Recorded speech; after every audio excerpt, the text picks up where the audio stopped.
በአሁን ሰዓት አርቲፊሻል ኢንተለጀንስ የማይገባበት ፊልድ የለም። እንግዲህ ሪሰርች ላይ መልቲዲሲፕሊነሪ ፊልዶች ውስጥ ተካቶ ነው ያለው። ዌዘር ሶሻል ሳይንስ፣ ናቹራል ሳይንስ፣ የትኛው ፊልድ ላይ በአሁን ሰዓት ኢንተግሬት ተደርጎ ያው የተለያየ ምርምሮች እየተሰሩ ነው ያሉት። ፕሮዳክቲቪቲ መጨመር አይደለ፣ የሰው ወርክ ሎድን መቀነስ፣ እንደዚህ አይነት ስራዎች እየተሰሩ ነው እና ሪሰርቾች ወደዛ እየሄዱ ነው፣ ከኤአይ ጋር ኢንተግሬት እየተደረጉ። በዚህ ቪዲዮ እንግዲህ ፕሬዘንት ማድረግላችሁ ፕሮሰሱን ኤአይ ሞዴልን ላይክ ማሽን ለርኒንግ ሊሆን ይችላል፣ ዲፕ ለርኒንግ ሊሆን ይችላል። እንዴት ነው ትሬን የምናደርገው? ፕሮሰሱ ምን ፕሮሰስ ውስጥ አልፈን ነው ያው ሪዛልቱ የምናገኘው? ከኢንፑት እስከ አውትፑት ድረስ ያለውን ፕሮሰስ አስረዳቸዋለሁ። ያው ቪዲዮን እስከ መጨረሻ ድረስ ተከታተሉ። ለቲክቶክ ቻናል ላይ አዲስ የሆናችሁ ያው ፕላስ ምልክቷን በመጫን ያው ሼር፣ ኮፒ ሊንክ ታደርጋላችሁ። ለዩቲዩብ ቻናል ላይ ደግሞ አዲስ የሆናችሁ ያው ሰብስክራይብ በማድረግ ይሄ ቪዲዮ ተደራሽ እንዲሆን አድርጉልኝ። ስለዚህ ማሽን ለርኒንግ ኦር ዲፕ ለርኒንግ ሞዴሎችን ትሬን ለማድረግ ያው የመጀመሪያው ስቴፕ ምንድን ነው? ፕሮብሌማችንን ዲፋይን ማድረግ አለብን። ከፕሮብሌም ዲፊኒሽን ነው የምንጀምረው። ያ ማለት ምንድን ነው? ማሽን ለርኒንግ አልጎሪዝሞች ለተለያየ ፐርፐስ ነው የተሰሩት። በጣም ብዙ ማሽን ለርኒንግ አልጎሪዝሞች አሉ። በጣም ብዙ ዲፕ ለርኒንግ አልጎሪዝሞች አሉ። የተሰሩበት የራሳቸውን ዓላማ አላቸው ማለት ነው። ስለዚህ ፕሮብሌማችን ምንድን ነው? ክላሲፊኬሽን ነው የሚለውን ማወቅ አለብን። ክላሲፊኬሽን ነው፣ አሶሲዬሽን ነው፣ ክላስተሪንግ ነው፣ ምንድን ነው የሚለውን ነገር መረዳት አለብን መጀመሪያ ማለት ነው።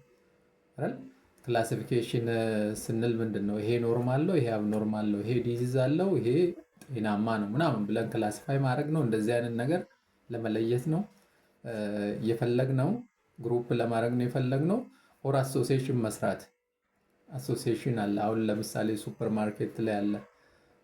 አንድ ሰው፣ አንድ ቤተሰብ እናትና አባት ወይን ቢገዙ ለራሳቸው ከሱፐር ማርኬት ሞስት ፕሮባብሊ ለልጆቻቸው ወተት የመግዛትም እንትን ይኖራቸዋል የሚለውን ነገር ፕሪዲክት ለማድረግ እንዲረዳ ማለት ሱፐር ማርኬት ኢኮሜርስ ላይ ምናምን ላይ እንዲያግዝ ማለት ነው። የሆነ ኢንካምን ለመጨመር ማለት ማርኬት ላይ ይሄ አሶሲዬሽን ሮል ይባላል ማለት ነው።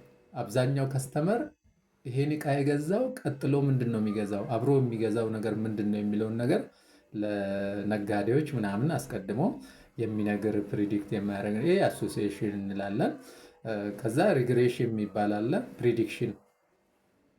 ፕሪዲክሽን የሚሰራ ማለት ነው። አሁን ከረንት ዴታ ላይ ተመስርቶ ወደፊቱም ፕሪዲክት የሚያደርግ የቀጣዩ ወራት፣ የቀጣዩ ሳምንት፣ የአምስት ዓመታት ምናምን ፕሪዲክት ታይም ሲሪየስ የሆኑ እንትኖችም ይኖራሉ ማለት ነው። ስለዚህ መጀመሪያ ፕሮብሌማችንን መረዳት ያስፈልጋል ማለት ነው።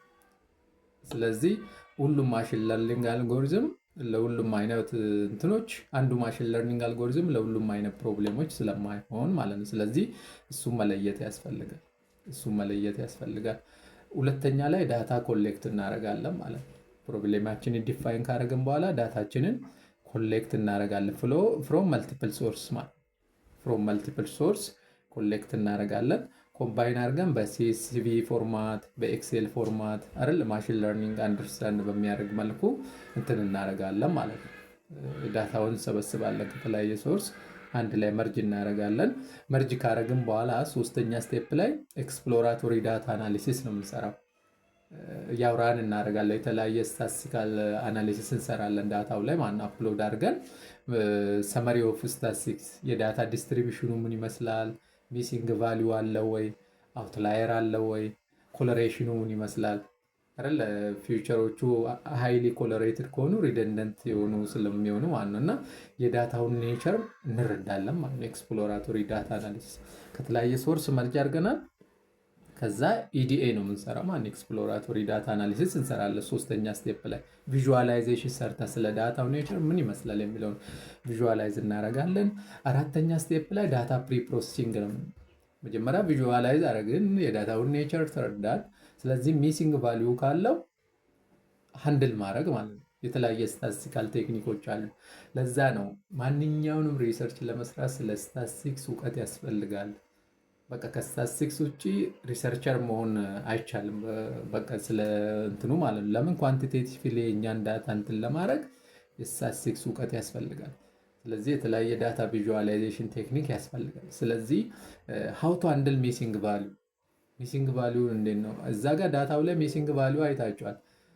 ያም ሚሲንግ ቫሊዩ ለሞዴሉ ከሰጠነው ሞዴሉ ፕሮ ፐርፎርማንስ ነው የሚያሳየው፣ ቢያዝድ የሆነ ፐርፎርማንስ ነው የሚያሳየው። ስለዚህ ዊ ሃቭ ቱ ሃንድል ዞስ ሚሲንግ ቫሊዩስ። ሚን መጠቀም እንችላለን፣ ሚዲያ ሞድ፣ የተለያየ ከኒረስት ኔይቦር የተለያየ እንትኖችን ተጠቅመን ቴክኒኮቹን ማወቅ ይጠበቅብናል። ማለት ሃው ቱ ቴክኒክስ ፎር ሃንድሊንግ ሚሲንግ ቫሊዩ የሚለውን መረዳት ያስፈልጋል። ኢንኮዲንግ ካታጎሪካል ቫሪያብል፣ ያ ካታጎሪካል ቫሪያብሎችን ኢንኮድ ማድረግ ያስፈልጋል። ዴታው ይሄ ከሆነ እንዲያርግ፣ ይሄ ከሆነ እንዲያርግ፣ ይሄ ከሆነ እንደዚህ ምናምን የምንለው ማለት ካታጎሪካል ዴታን እንትን ማድረግ ይቻላል።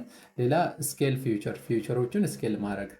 አሁን ለምሳሌ አብዛኞቹ ቁጥሮች ከአንድ እስከ 10 ሆነው አንዳንድ ደግሞ ዘሎ 190 ምናምን የሚል አለ። ይሄ ለሞዴሉ ፐርፎርማንስ ዲስራፕት ነው የሚያደርገው። ፑር ፐርፎርማንስ እንዲያገኝ ኦቨርፊት እንዲያደርግ ነው የሚያደርገው። ስለዚህ ስታንዳርዳይዝ ማድረግ አለብን። ዳታችንን ኖርማላይዝ ማድረግ አለብን። ኖርማላይዝ ያው ስታንዳርድ ስኬሊንግ ምናምን የተለያየ ሚኒማክስ ስኬሊንግ የተለያየ ስኬሊንግ ቴክኒክ አለ እና ላርጅ የሆኑን ዴታ ከዜሮ እስከ አንድ ሬንጅ ውስጥ እንዲሆን ማድረግ ማለት ነው። ኖርማላይዜሽን ማድረግ ይጠበቅብናል ዳታ ፕሪፕሮሰሲንግ ስቴጅ ላይ ማለት ነው። ስለዚህ አውትላየሩን አንድል ማድረግ፣ በጣም ወጣ ያለ ቁጥር ካለ ወይ መደለት ይሻላል ማለት ነው። ተቀራራቢ በሆኑ ቁጥሮች ይሻላል ማለት ነው። በጣም ቫሪያንስም መኖር የለበትም፣ ቢያዝም መኖር የለበትም። እሱን አንድል ማድረግ አለብን። ፊውቸር ሰሌክሽን ቴክኒክን እንትን ማድረግ አለብን። ትሬን ቴስት ስፕሊትን መስራት አለብን። ካለው ቶታል ዳታ ውስጥ ምን ኃይሉ ነው ለሞዴሉ ትሬኒንግ የምንጠቀመው፣ ምን ኃይሉ ነው ለቴስቲንግ የምንጠቀመው የሚለው አሁን ዳታ ፕሪ ፕሮሰሲንግ ስቴጅ ላይ መወሰን አለብን ማለት 80-20 ነው፣ 70-30 ነው፣ 60-40 ነው፣ 75-25 ነው፣ 90-10 ነው አይደለ? እንትኑ አብዛኛውን ዳታ ለትሬኒንግ ነው የምንሰጠው፣ ትንሹን ፐርሰንት ደግሞ ለቴስቲንግ ነው የምንሰጠው ማለት። ስለዚህ የተለያየ ሞዴል ክሮስ ቫሊዴሽን ቴክኒክ አለ። ኬ ፎልድም ሊሆን ይችላል፣ ሆልድ አውትም ሊሆን ይችላል፣ ሆልድ አውት ሊሆን ይችላል። ስለዚህ እሱን ትሰጡትና በ80% ሞዴሉን ትሬን ካረጋችሁት በ20%ቱ ፈተና ትፈትኑታላችሁ ማለት ነው። 20%ቱ ማለት ትሬኒንግ ውስጥ ያልተካተተ ዴታ ማለት ነው። ትሬኒንግ ያልተካተተ አሁን ለምሳሌ እናንተ የድመትን ፎቶ የድመትንና የውሻን ፎቶ አሁን ሚክስ አፕ አድርጋችሁ ትሬን አድርጋችሁታል መጀመሪያ ማለት ነው። ይሄ ድመት ነው ይሄ ውሻ ነው ብላችሁ አሰልጥናችሁታል ማለት ነው።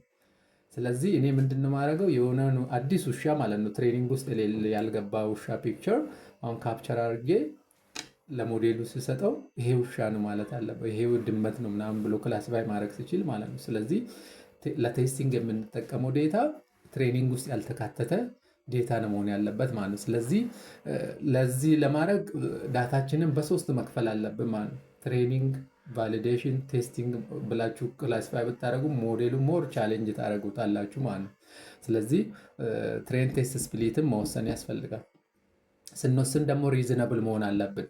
የእኛ ዳታ ሴት ሳይዝ ይወስናል የትኛውን ትሬን ቴስት ስፕሊት መጠቀም እንዳለብን ማለት ነው። እና በ80-20 እንሞክራለን፣ በ70-30 እንሞክራለን፣ በ75-25 እንሞክራለን፣ 90-10 እንሞክራለን አይደል?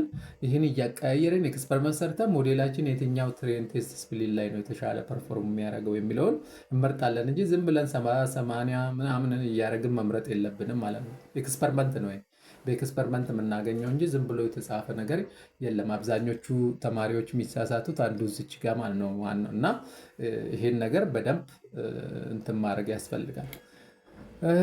5ኛ ስቴፕ ላይ ፊውቸር ኢንጂነሪንግ ነው። ፊውቸር ኢንጂነሪንግ ማለት ምንድን ነው? ለእኛ በአካባቢያችን ያሉ ሰዎች ለእኛ ጠቃሚ እንዳልሆነ ሁሉም ሰው ለእኛ ጥሩ አይደለም አይደለ? መልካም የሚያስቡ ሰዎች አሉ ለእኛ ማለት ነው። ስለዚህ ዳታም ላይ እንደዛ ነው። የሰበሰብነው ዴታ ሁሉ ለሞዴሉ ጥሩ ላይሆን ይችላል ማለት ነው ለሞዴሉ። ስለዚህ ሪሌቫንት ፊውቸርን ሰሌክት አድርጎ ለሞዴሉ ፊድ የሚያደርግ ማለት ነው። ካሉ ዴታዎች ውስጥ በጣም ሪሌቫንት የሆኑትን ብቻ ሰሌክት አድርጎ ለሞዴሉ የሚመግብ ፊውቸር ሰሌክሽን ቴክኒክ አለ ማለት ነው። ፊውቸር ኢንጂነሪንግ የምንለው ይሄ ነው። ይሄ ምን ይባላል? ፊልተር ቤዝድ፣ ራፐር ቤዝድ አይደል፣ ኤምቤድድ ቤዝድ የሚባሉ ፊውቸር ሰሌክሽን ቴክኒኮች አሉ። ፊልተር ቤዝድ ስንለው ዳታ ፕሪ ፕሮሰሲንግ ስቴጅ ላይ መጀመሪያ ዴታ እንሰጠዋለን። ከዴታ ውስጥ ይሄ ነው ጠቃሚ ለሞዴሉ ብሎ አስቀድሞ መርጦ ለሞዴሉ ይመግባል ማለት ነው። ራፐር ቤዝድ ስንል ግን እንዴት ነው? ከሞዴሉ ጋር ኢንተግሬት እናደርገውና እያንዳንዱ ፊውቸር ትሬን እያደረገ የተሻለ ፐርፎርም የሚያደርግ ከሆነ ሞዴሉ ያን ፊውቸር ኪፕ ያደርጋል ማለት ነው። ሞዴሉ ፑር ፐርፎርም የሚያደርግ ከሆነ ያን ስኪፕ እያደረገ የሚሄድ ማለት እና ከሞዴሉ ጋር አንድ ላይ ኢንተግሬት አድርገን የምናደርግበታለን። ስለዚህ ሁሉም ዴታ ለሞዴሉ ጠቃሚ አይደሉም። ሪደንደንት ሊሆን ይችላል፣ ድግግሞሽ ያለበት ሊኖር ይችላል አይደለ? የተለያየ ሚሲንግ ቫሊዩ አንድ ሊያደርግንበት ሊኖር ይችላል። እሱን ኢግኖር አድርጎ የተሻለውን ስታስቲካል ቴክኒክ ካልኩሌት አድርጎ የተሻለውን ለሞዴሉ እንዲመግብ እናደርጋለን ማለት ነው። ከዛ ሞዴሉን ትሬን እናደርጋለን ማለት ነው። ሞዴሎችን እንመርጣለን። የተለያየ አይነት ሞዴሎች አሉ። እንግዲህ ፕሮብሌማችን ላይ ነው ዲፔንድ የሚሆነው የምንመርጠው ሞዴል ማለት ነው። ክላሲፊኬሽን ሞዴል ነው እንትን። ስለዚህ ሜይንሊ 3 አይነት ማሽን ለርኒንግ አልጎሪዝሞች አሉ። ሱፐርቫይዝድ፣ ሰሚ ሱፐርቫይዝድ እና አንሱፐርቫይዝድ የምለው ማለት። ስለዚህ ሱፐርቫይዝድ፣ አንሱፐርቫይዝድ እና ሬንፎርስመንት ለርኒንግ የሚባል አለ። ሱፐርቫይዝድ ስንል ምን ማለት ነው? ኦልሬዲ ኢንፑቱን እና አውትፑቱን እናውቃለን ማለት ነው። ለሞዴሉ ይሄ ከሆነ እንዲያርግ፣ እንዲህ ከሆነ እንዲያርግ ምናምን ብለን ነው የምንሰጠው። ኢንፑቱን እና አውትፑቱን እነግረዋለን ማለት ነው ለሞዴሉ። ከዛ በዛ ላይ ተመስርቶ የወደፊቱን እንትን ማድረግ ይችላል ማለት ነው። ስለዚህ እንደ መምህር ማለት ነው ለተማሪዎች፣ ተማሪና መምህር ማለት ነው እንደሚያደርጉት አይነት መምህሩ ያስተምራቸዋል። እንዲያርጉ ምናምን ብሎ ያስተምራቸዋል ማለት ነው። ተማሪዎቹም ሲፈተኑ በዛ መሰረት ነው መልሱ የሚመልሱት እንደማለት ነው። ስለዚህ ኢንፑቱን እና አውትፑቱን እነግረዋለን። እንዲህ ከሆነ እንዲያርግልኝ፣ እንዲህ ከሆነ እንዲያርግልኝ ብለን እንሰጠዋለን። ይህ ሱፐርቫይዝድ ይባላል። አንሱፐርቫይዝድ ደግሞ ይባላል ሌበልድ ዴታ ላይ ነው የሚጠቀመው። ሱፐርቫይዝድ ከሆነ ሌበሊንግ፣ ዳታውን ሌበል አድርገን ነው የምንሰጠው። አንሱፐርቫይዝድ ደግሞ ይባላል እኛ ኢንፑቱን ነው የምንሰጠው፣ አውትፑቱን የሚወስነው ሞዴሉ ራሱ ነው። ኢንፑቱም እኛ ዳታውን ብቻ ነው የምንሰጠው። ዳታውን ኔቸሩን በመረዳት ሂድን ፓተርኑን በመረዳት በራሱ እንትን እንዲያደርግ ማለት ነው፣ በራሱ እንዲወስን የምናደርግበት አንሱፐርቫይዝድ ለርኒንግ የምንለዋል። ይህ የምንጠቀመው ሞስት ኦፍ ዘ ታይም ሌበልድ ዴታ ሴት ካሌለን አንሱፐርቫይዝድ ለርኒንግ ነው የምንጠቀመው። ሌላ 3ኛ ክላሲፊኬሽን ደግሞ ሬንፎርስመንት ለርኒንግ የምንለው ነው። ይሄ የሚሰራው በምንድን ነው? ስሩ ትሪያል እንደ ኢረር ማለት ነው አይደለ? አሁን ለምሳሌ ሰልፍ ድራይቪንግ ካር አላለን።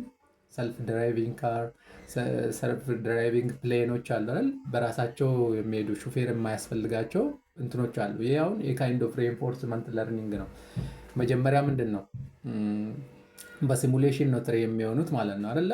የሆነ አንድ ፓይሌት አሁን ፕሌንን ከመንዳቱ በፊት መጀመሪያ የሚሰለጥኑ በሲሙሌሽን ነው አይደለ? ከመስመር ሲወጣ ይቀጣል ማለት ነው። ከመስመር የሚወጣ ከሆነ ይቀጣል፣ መስመር ውስጥ ከሆነ ሪዋርድ ይሰጠዋል። ስሩ ትሪያል እንደ ኢረር ይማራል ማለት ነው። ፍሮም ኤክስፒሪያንስ ያን ስህተት እያስተካከለ ይሄዳል ማለት ነው። ለምን? ከመስመር ሲወጣ ያልሆነ ነገር ሲያደርግ እንደሚቀጣ ስለሚያውቅ ወደ ትክክለኛ በሂደት ማለት ነው ወደ ትክክለኛ እንዲመጣ ተደርጎ ያ መኪና ፐርፌክት እንዲሆን ይደረጋል ማለት ነው። ሲሰልጥኖ በራሱ የመፈለገበት ቦታ ሰዎችን ይወስዳል ማለት ነው። ስለዚህ እንደዚህ አይነት ነገሮች ሬንፎርስመንት ለርኒንግ ነው። ስሩ ትሪያል እንደ ኢረር። ሮቦቶች አሁን አሉ አይደል? ሮቦቶች በራሳቸው ስራ ይሰራሉ አይደል? ይሄ ምንድን ነው? ሬንፎርስመንት ለርኒንግ ነው። ስሩ ትሪያል እንደ ኢረር የሚያደርጉ ነው። ስለዚህ ሞዴሎቹን ትሬን እናደርጋለን። የትኛው ነው ሱፐርቫይዝድ ለርኒንግ አልጎሪዝም፣ አንሱፐርቫይዝድ ለርኒንግ አልጎሪዝም፣ ሬንፎርስመንት ለርኒንግ አልጎሪዝም አሉ ሊስቶቹ ማለት ነው። ሊስቶቹ ስላሉ እነሱ በዛ ሞዴሉን ትሬን እናደርጋለን። ትሬን ካደረግን በኋላ ኢቫሉዌት እናደርጋለን። ኢቫሉዌሽን ሜትሪክሶች አሉ። ክላሲፊኬሽን አሁን የምንጠቀም ከሆነ አኪሬሲ፣ ፕሪሲሽን፣ ሪኮል፣ ኤፍ1 ስኮር፣ አይሲ ሮክ፣ የተለያየ ማቶስ ኮለሬሽን ኮፊሽንት ብዙ አይነት አለው። ክላሲፊኬሽን የምንጠቀም ከሆነ ሪግሬሽን የምንጠቀም ከሆነ ያው አር ስኩዌር ምናምን አለ ማለት ነው። ለፕሪዲክሽን የምንጠቀመው እና ለክላሲፊኬሽን የምንጠቀመው ሞዴል ኢቫሉዌሽን ሜትሪክስ ይለያያል ማለት ነው። ሞዴል ኢቫሉዌሽን ሜትሪክስ ይለያያል። ስለዚህ አንድ ደግሞ ዳታ ፕሪ ፕሮሰሲንግ ስቴጅ ላይ ያልነገርኳችሁ ምንድን ነው? ዳታው ባላንስድ መሆን አለበት። ሞዴሉን ትሬን ስታደርጉ ዳታዎቹ ባላንስድ መሆን አለባቸው፣ እኩል መሆን አለባቸው። አሁን ዲዚዝ ያለበትና ኖርማሉ ዳታ እኩል አድርገን ነው ትሬን ማድረግ ያለብን። ለበዛ ዲዚዝ ያለበት ከፍተኛ ሆኖ ኖርማል የሆነው ዴታ ዝቅተኛ ከሆነ ወደ ዲዚዝ ወዳለበት ነው የሚያደላው ሞዴሉ ማለት ነው። ወደ ማጆሪቲ ነው የሚያደላው ማለት ነው። ጀስት እንደ ሰዎች ማለት ነው። ማለት ሰውን ቢያዝድ ይሆናል። አብዛኛው ሰው የሚከተለውን ነው ተከትሎ የሚሄደው እንደዛ ማለት ነው። ስለዚህ ማይኖሪቲዎች ምንድነው አንደር ዩቲላይዝድ ይሆናሉ። አንደር ዩቲላይዝድ ስለሚሆኑ ስለዚህ ዳታው መጀመሪያውኑ ባላንስድ መሆን አለበት። ዳታችን ባላንስድ ካልሆነ አኪሬሲን እንደ ሜትሪክ መጠቀም የለብንም ማለት ነው። ስለዚህ ይሄን ለወደፊት አብራራላችኋለሁ። የትኛውም ሜትሪክ ነው የምንጠቀመው ዳታው ባላንስድ ሲሆን ሳይሆን የትኛውም ሞዴል ኢቫሉዌሽን ሜትሪክስ የምትጠቀመው አለ ማለት ነው። ስለዚህ ሪግሬሽን ከሆነ አር ስኩዌር አለ፣ ራምሴ የተለያየ ሚን ስኩዌር ኢረር ምናምን እንላቸዋለን። ሪግሬሽን ፕሪዲክሽን የምትሰሩ ከሆነ ማለት ክላሲፊኬሽን የምትሰሩ ከሆነ የትኛው ስለዚህ እንዳትሳሳቱ ማለት ነው። አሁን ፕሪዲክሽን ላይ ሰርታችሁ የክላሲፊኬሽን ሞዴል ኢቫሉዌሽን ሜትሪክስ ብትጠቀሙ አይሆንም ማለት ነው አይደል? የትኛው ነው ለፕሪዲክሽን የሚጠቅመው ኢቫሉዌሽን ሜትሪክስ፣ የትኛው ነው ለክላሲፊኬሽን የሚጠቅመው ሞዴል ኢቫሉዌሽን ሜትሪክስ የሚለው ማወቅ ይጠበቅባቸዋል። ስምንተኛ ላይ ደግሞ ሃይፐር ፓራሜትር ቱኒንግ። መጀመሪያ በዲፎልት ፓራሜትር ትሬን ታደርጋታላችሁ፣ ውጤቱን ታያላችሁ። ከዛ ደግሞ ሞዴሉን ፋይን ቱን ማድረግ ይጠበቅባቸዋል። ፋይን ቱን ማለት ምንድነው? ዲፎልት ቫሊዩ አለው ሞዴሉ ማለት ነው አይደል? እንዴት ነው የሆነ ሬዲዮ ስገዙ ምን አለ ፍሪኩዌንሲ አለው አይደል? እንዲህ እያሽከረከርን ነው አይደል ፍሪኩዌንሲ የምናስተካክላት አይደል? ትክክለኛ ፍሪኩዌንሲ ላይ ከሆነች ምን ይሆናል? ድምፁ ይጠራል ማለት ነው አይደል? ትንሽ ደግሞ እንትን ካለ ድምፁ ብሽ ይላል ማለት ነው። ሞዴሉም እንደዛ ነው። ዲፎልት ቫሊዩ 10 ከሆነ እስቲ 15 ቢሆን ምን ይሆናል? 9 ቢሆን ምን ይሆናል? 5 ቢሆን ምን ይሆናል? እሱን እያቀያየራችሁ ሞዴሉ የተሻለ ፐርፎርማንስ በፊት ካመጣው ፐርፎርማንስ የተሻለ ሊያመጣ ይችላል ማለት ነው። እንደዛ በማድረግ ይሄ ሞዴል ሃይፐር ፓራሜትር ቱኒንግ አለ። አውቶ ፋይን ቱኒንግ የሚያደርጉ ሜካኒዝሞች አሉ ማለት ቴክኒኮች አሉ። ላይክ ግሪድ ሰርች፣ ራንደም ሰርች፣ ኦፕቱና የተለያየ ቴክኒኮች አሉ። አውቶ ፋይን ቱኒንግ እኛ ሳይሆን የምንፈልገው ያን ሪሌቫንት ቫሊዩ ራሱ የተለያየ ቴክኒክ አለ። አፕላይ አድርገን አውቶ ፊልተር አድርጎ እዚህ ፓራሜትር ላይ ነው ሞዴሉ ጥሩ የተሻለ ፐርፎርም የሚያደርገው የሚለውን ነገር ይፈልግልናል። ከዛ ወደ ዲፕሎይመንት ነው የምንሄደው ማለት ነው። ሞዴላችንን ትሬን ካደረገን በኋላ እንትኖቹ ወደ ዲፕሎይመንት ነው የምንሄደው። ስላዳመጣችሁኝ አመሰግናለሁ። ኮፒ ሊንክ አድርጉ፣ ሼር አድርጉ፣ ተደራሽ አድርጉ ለጓደኞቻችሁ። አመሰግናለሁ።